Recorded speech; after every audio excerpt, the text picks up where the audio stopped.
I've always known that I didn't fit in. Not in a dramatic way, like I was supposed to be the lost prince, but in a quiet, sinking way, like I didn't belong in my own home. My name is Ethan. I'm 28, and I've spent most of my life trying to fit into a family that never seemed to see me there. It wasn't the loud arguments or the slamming doors, just the constant, dull background of frustration that followed me like a shadow. My parents were practical people who measured worth in calluses and a paycheck. My dad worked in construction, swinging a hammer and barking orders until his back gave out. My mom was a nurse, taking night shifts at the hospital, her hands calloused from scrubbing. To them, life was simple. Work your ass off, pay your bills, die tired. Anything else was a luxury they didn't have time for. My sister, Lauren, understood this. 2 years older, she was the pride of their home. An A student, a star volleyball player, now an accountant with a corner office and a pension plan. At Sunday dinners, my dad would pat her on the back like she'd built the house herself, and my mom would beam, bragging to the neighbors about our Lauren. And me? I was a glitch in their system. I didn't want to haul bricks or count numbers. I loved sound, music, noise, the way hums could tell stories. As a kid, I spent hours tinkering around my room, downloading pirated software, layering tracks until they came to life. In college, I studied audio engineering, building a portfolio that led to freelance work, indie film soundtracks, commercial jingles. It wasn't a direct route to retirement, but it was mine and I was damn good at it. To my family, it was a gimmick. When are you going to get a real job? Dad grumbled, clicking the remote. Mom just sighed, as if I had let her down by not picking up the syringe. Lauren was the worst. She threw out barbs like confetti. Oh, Ethan's still playing with his sounds, and smirked while everyone laughed. It stung, but I tolerated it. They were family, right? You don't leave family for a few shots. I kept showing up for Thanksgivings, birthdays, awkward dinners where I nodded along to their lectures about tech school or fixing air conditioners. I thought if I tried hard enough, if I proved myself, they'd notice. I got a commission for a short film that got into a festival. My mom said that's cute, as if I'd baked a pie. My dad chuckled through his beer. Lauren asked if I'd gotten real money, as if my work didn't count without a piece of paper from the IRS. I swallowed and moved on, clinging to the stupid hope that they'd understand. Everything changed when I started making money. Not millions, but enough for rent, food, equipment, a little extra. Then they noticed me, but not in the way I wanted. It started with little things. Mom would call casually. Ethan, honey, we need to pay the electricity, and we're tight. Can you help? I sent $150. Nothing. Then I asked Dad to lend me for a broken compressor. 300, no deadline. I gave it to him. Lauren, with her cool salary, never got calls like that. Only me, a loser with a useless job. At first, I didn't mind. They helped the family, right? But it grew. Mom's tight. Months became regular. Gas, a vet for their mutt, a new refrigerator when the old one died. Dad's loans were handouts he never remembered. I sent money. They mumbled, thank you. And that was it. Not a word about my life, my work, just another request. I coped, skipping software updates, eating cheap food to make ends meet, and they pushed harder. One day I tried to talk, sitting with them in the kitchen, my palms sweating. I can't do this anymore, I said. I have my own expenses. My mom's eyes trembled, as if I'd hit her. After everything we've done for you, she whispered. My dad frowned. You think you're cooler than us? Lauren, who dropped by with paperwork, laughed. Maybe you wouldn't be whining if you had a real job. I left feeling like a traitor. So I kept giving, hoping, telling myself it was my family's duty. Until last month, that hope was shattered. Mom's big family dinners were a tradition. Roast meat, loud voices, and me bracing for the inevitable. Last month, everything had been business as usual, or so it seemed. The house smelled of gravy and judgment, filled with aunts, uncles, cousins, all crowded around the table, passing rolls and gossip. I arrived, as always, bracing myself for barbs. I had learned to dampen them. Dad's grumblings about my noisy nonsense, Mom's sighs, Lauren's smirks. I sat there picking at my food, nodding like a robot to survive. But that night, something was off. Lauren kept glancing at her phone, grinning so hard her neck itched. I dismissed it, probably some work story she'd brag about later. Dinner rolled along. I said nothing as they filled the air. Uncle Ray, on his third bottle, turned to me with a drunken grin. Ethan, still messing around with your sounds? Everyone laughed. I forced a smile. Yes, still. Mom chimed in, feigning pity. He's trying, poor thing. Lauren snorted, trying to pretend he has a job. The table hummed. Dad finished it off. The kid's lucky he has anything to do with this crap. I stared at the peas, clenching my jaw, telling myself they were just words. I'd heard worse. But Lauren's phone was bugging me, sitting on the sideboard, tilted at an odd angle. I hadn't gotten it then. I should have. In the morning, my phone exploded with calls, notifications, a deluge of messages. My friend Jake, are you okay? The video is brutal. The video? My stomach sank. I clicked the link, and there it was, Family Dinner Live, a night of ridicule. Lauren posted it on her TikTok for her 12,000 followers. She captured the whole thing, 2 hours of them tearing me apart, uncut. Mom's wasted his degree. Dad's will soon come crawling for help. Lauren with her our little charge, winking at the camera. The comments poured in, laughter, tears, some dude calling my family toxic as hell. My hand shook as I scrolled. My breath hitched. They weren't just making fun of me, they were broadcasting it. I watched it 3 times, each time worse than the last.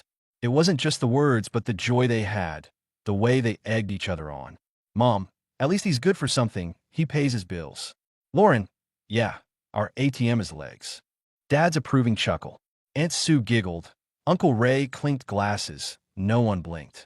I flipped through the pages, looking for some kind of defense. Maybe Cousin Tim would say enough, but nothing. Just more barbs, more laughter, the clanking of forks like they were in a comedy club. My face was burning. I'd spent years swallowing their shit, paying their bills, chasing respect. And here I was, the joke, being played for laughs. I didn't call right away. I sat there, curtains drawn, anger simmering until it was sharp. By noon, I glanced at the bank. $4, $800 for 8 months. Rent, dog meds, Dad's urgent needs. The money I clawed out while they laughed at me. I wasn't just angry, I was done. I dialed my mom. She answered all rainbows. Ethan, what happened, honey? Like she didn't know. Saw the video, I said evenly. A pause, then a nervous laugh. Oh, that? Lauren was just messing around. I squeezed the phone. Mom, you call me a loser on live TV, Mom. All of you. She sighed, that tone of hers that made me cringe. You're exaggerating. It was a joke. Joke, I repeated. Is it funny that I pay your bills while you trample me? That I work my ass off while you make a clown out of me for Lauren's likes?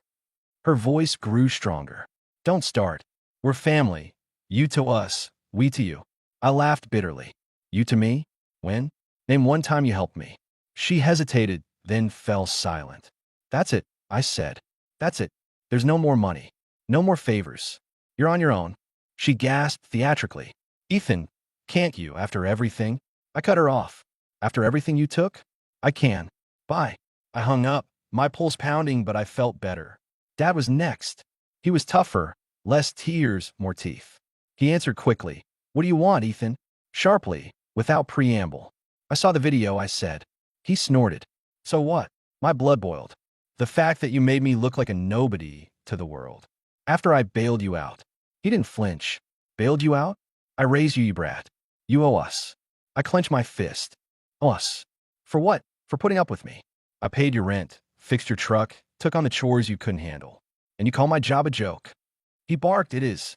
You make noise while normal people work. I didn't back down. Normal people? The ones who suck money out of kids? I created myself without you. And it's a thorn in your side. He paused, then growled. Ungrateful bastard. I chuckled. Maybe, but I'm not your bank anymore. Good luck. I hung up before he roared. Lauren was unpredictable. I texted her, call me now. She dialed, all show off. What's your problem, Ethan? Mad about the video? Her brazen tone was driving me nuts. Yeah, I said. You posted your family trashing me for likes. How do you think I feel about that? She laughed, sharply, nonchalantly. Come on, it's TikTok. People like drama. You're fine. I was nearly blinded by anger. Okay, you made a fool of me while I was dragging you all along. That's it, Lauren. You better hope your followers pay your bills. She snorted. You're so dramatic. We don't need you. I hung up, her voice still ringing. 3 out of 3. The day passed quietly. I worked, adjusting a mix for a client, ate, slept. The usual, but new without the weight. And then, on Friday night, a knock. Hard, angry, like someone was trying to break down the door. My stomach clenched. I knew who it was before I even got up. They weren't the kind to let go without a fight. I opened the door, and there they were. Mom, Dad, Lauren, a grim trinity. Dad stood with his arms crossed, his face red as if from a day of anger. Mom picked at her nails, trying to look innocent. Lauren leaned against the doorframe, smirking, like she had everything under control. "We need to talk," Dad said, his voice tight, feigning calm. "This has gone too far." I didn't move. "There's nothing to talk about." I said I was done. Mom interjected, softly, cloyingly. "Ethan, honey, we're family. You can't just abandon us over a stupid video." Hier. Stupid? You've humiliated me. For years, for show. I've been your rock, and you don't care. Dad clenched his jaw. "Watch your language. We've done more for you than you could possibly understand." I laughed harshly, hollowly. "Did what? Take my money while you mocked me? I'm not your son. I'm your wallet. And I'm leaving." Lauren rolled her eyes. "Oh my God, what theater. You're making us out to be the villains because you're in the lurch." I turned to her. "In the lurch? I paid for your car, your phone, the shit you couldn't afford because you spent it on stupid things." "Shut up." Dad stepped closer, his voice low and angry. "You'll regret this if you keep this up. We'll fix it." The threat was naked and vile. I didn't blink. "Regret? You have nothing on me. Go ahead." Mom reached for me, shaking. "Ethan, please." I recoiled. "No. Go away. Don't come back. Don't call. Don't ask for anything. I'm not your bank or your punching bag anymore." They froze, stunned. Dad grimaced. Mom's eyes trembled. Lauren's smirk faltered. It seemed like they were going to start yelling, begging, something. But Dad shook his head, muttered, "You're an idiot," and walked away. Mom trailed after him, sobbing. Lauren glared and left. I closed the door, locked it, leaned against it, my heart pounding. The silence was heavy but mine. Then I cut everything off, blocked the numbers, put their letters in spam, told mutual friends, cousins, neighbors that I was out of the game. Not a peep since then. Waited for them to come back, to pound on the door with reproaches or threats, but quietly. Too quietly, maybe. I know them. They haven't given up. They're probably up to something, waiting for me to break, to return to the old loyalty that was squeezed out of me. But I won't. Work is going well. The studio ordered a soundtrack for the game. Real money. Respect. I eat steaks instead of noodles. Sleep without fear of another urgent. My bank. No more night drains. Sometimes I wonder if I went too far. Maybe I should have explained myself, given them a chance. But I hear the video. My mother's laughter. My father's roar. Lauren's camera catching every blow. I feel the years I gave and gave, and they took and mocked me. And I know I'm right. But the silence is strange. Friends come by, my life, but every creak makes me tense up, waiting for their return. Maybe they'll come, counting on old guilt. Maybe not. I'm ready. I have my own sound, and it's not theirs to drown out. The first week alone was weird, like waking up in a stranger's house. I reached for my phone, waiting for my mom's text about water or my dad's whining about gas. Nothing. I looked at the screen, felt better and worried, put it down and worked. The game was on deadline, tight deadlines, nitpicking developers but mine. No one snorted over my shoulder, asked how much they were paying to devalue it. I turned up the mixes full, adjusted the reverb, felt the bass in my chest and grinned. I fought for this. The second week made me realize something deeper. I'm not just free. I'm alone. There are no family chats, boring voicemails, Sunday invites that I dreaded, but went to. I put up a wall, and they don't bother me. Friends filled the holes. Jake dropped by with a beer, laughing at how epic I was when I kicked everyone out, but it's not the same. Family is an anchor, even a lousy one, and without it I'm floating. I scrolled through X, waiting for Lauren to post some petty joke, but her feed was silent. Maybe it got through. More likely, she's waiting. The work kept me on my toes. The studio was delighted with the first draft, dark, atmospheric tracks for some dystopian shooter. The budget was raised. They gave me free rein. I was pouring myself into it. The nights merged with the mornings. The coffee mugs were piling up. This wasn't just work. It was proof that I wasn't the loser they painted me as. I issued invoices, watched the bill grow, and felt a quiet thrill. I no longer spent money on my mother's urgent or my father's loans. I bought a new microphone, a condenser, which I had been eyeing for a long time, without a twinge of conscience. I ordered food instead of surviving on crumbs. Little things, but mine. On the 10th day, it cracked. An email leaked out. Mom, for some old Hotmail I'd forgotten to block. Ethan, we need to talk. This isn't right. Call. No apology, just that tone like I owed her. I looked at it, my finger hovering over the reply, old reflexes kicking in. I heard her voice, soft at first, then sharp. How could you leave us? I'd been bending to that for years. Not now. I deleted it, blocked it, turned up the speakers. The bass drowned out the ghost of her words. By the third week, I was in a rhythm. Work, the gym, beers with Jake. A life without their shadow. But the silence gnawed. I'd walk past the diner where we ate as a family, smell the fat, feel the sting. Not regret, a longing for what wasn't. I wanted them to understand me, to root for me like Lauren. What I got was their hands in my pockets and laughter on air. I'd think of that night, the knock, Dad's threat, Mom's tears, Lauren's smirk. It spurred me on. They didn't deserve my doubts. Yesterday it hit again. Not an angry one, but a hard one. I froze, the mix paused, my heart pounded. Through the peephole, Mom, alone, clutching her purse like a shield. No Dad, no Lauren, just her eyes red, her hair a mess. I almost left it closed, but curiosity got the better of me. She came in, her voice quiet.